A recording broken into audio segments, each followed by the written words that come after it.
কারিগরি শিক্ষা বোর্ডের পরীক্ষা নিয়ন্ত্রকের নামে একটা লেটার অফ অথরাইজেশন বানিয়ে খিলগাঁওয়ের এক কম্পিউটার অপারেটর থেকে দিয়ে সুন্দর করে কারিগরি শিক্ষা বোর্ডের মনোগ্রাম, জলছাপ এবং সূক্ষ্ম লেখা সম্বলিত ব্ল্যাঙ্ক মার্কশিট এবং সার্টিফিকেট বানিয়েছেন এই শামসুজ্জামান।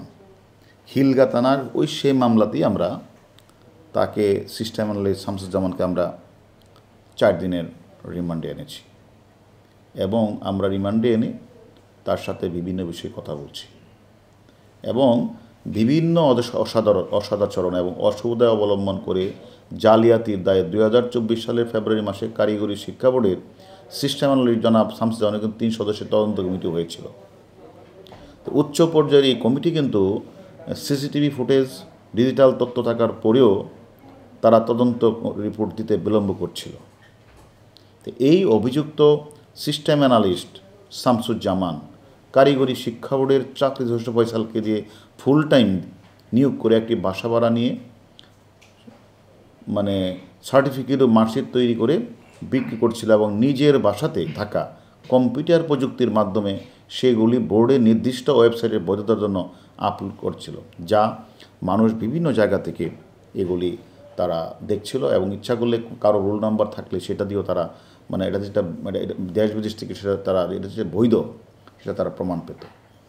এখন আমরা মনে করি যে আমরা তাকে এই সকল বিষয়গুলি যে একদিকে কারিগরি শিক্ষা বোর্ডের পরীক্ষা নিয়ন্ত্রকের নামে একটা লেটার অথরাইজেশন যে খিলগাঁয়ের একটি কম্পিউটার সেন্টার বলে যে করেছেন এগুলি আমরা জিজ্ঞাসাবাদ করছি।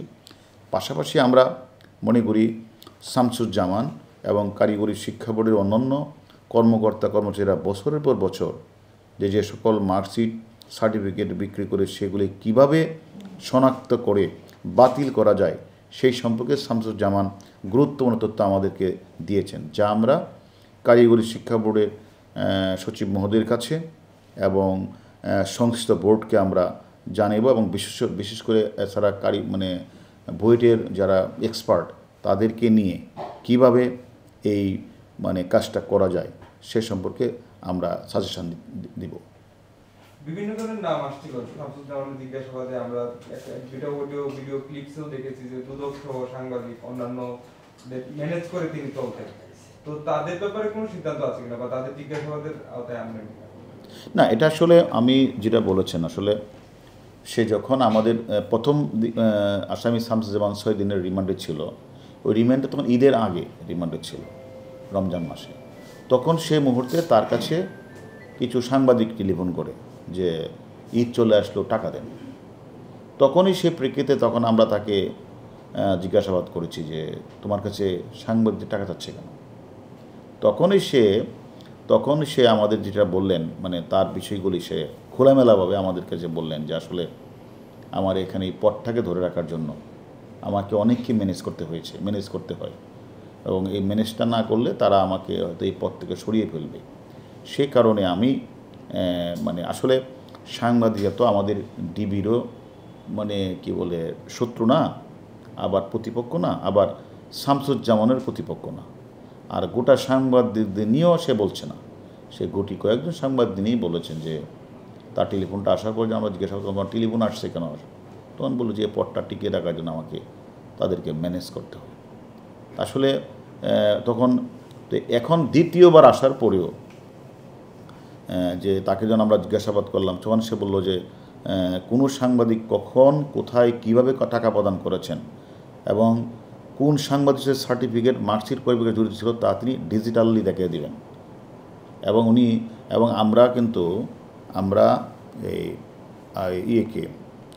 অলরেডি আপনাদের সংশ্লিষ্ট সাংবাদিক এবং তাদের জ্যেষ্ঠ সাংবাদিকদের কাছে আমাদের ডিসি মশিউর অলরেডি টেলিফোন করেছে যে গ্রেপ্তারকৃত যে রিমান্ডে আসা শামসুজ্জামানের সাথে যদি মুখোমুখি হতে চায় অথবা কোনো কথা বলতে চায় সে তারা কথা বলতে ইচ্ছা করলে পারে, কারণ সে অলরেডি আমাদের কাছে আসে। এটা মশিউর অলরেডি কিন্তু বিভিন্ন সাংবাদিকদের যে নেতৃত্ব পর্যায়ে যারা তাদের সাথে কথা বলেছেন। আমরা মনে করি যে আমরা অন্যায়ভাবে কারো নামও বলতে চাই না, অন্যায়ভাবে কেউ হয়রানির শিকার সেটা আমরা বলতে চাই না। আমরা মনে করি যদি তারা মনে করে যে তাদের নামটা যে এসেছে সে নামের যে সাংবাদিকদের বিরুদ্ধে এসেছে এই সাংবাদিকরা যদি তাদের জ্যেষ্ঠ সাংবাদিকদের সাথে নিয়ে এসে যদি এক শামসুজ্জামানের মুখোমুখি হতে পারে অথবা আমাদের সাথে কথা বলতে পারে, তার সপক্ষে কোনো তথ্য অলরেডি শামসুজ্জামান তো আদালতে গিয়ে 164 করে সব বলেই আসছে। এছাড়াও যদি বেশি করে সাংবাদিক এবং পুলিশ আমরা একসাথে কাজ করি, তারা আমাদের প্রতিপক্ষ না। এখন যদি তারা বলতে চায়, দেখতে চায় যে ডকুমেন্টারি এবং ডিজিটালি যে প্রুফগুলি রয়েছে সেগুলো দেখতে পারে।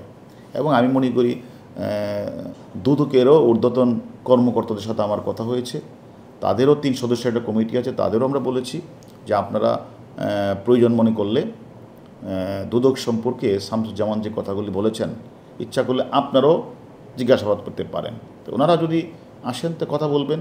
এবং আমি মনে করি যাদের নাম বলেছেন তাদেরকেও প্রয়োজন হলে এবং সাংবাদিকদেরও প্রয়োজন হলে আমরাও কথা বলব।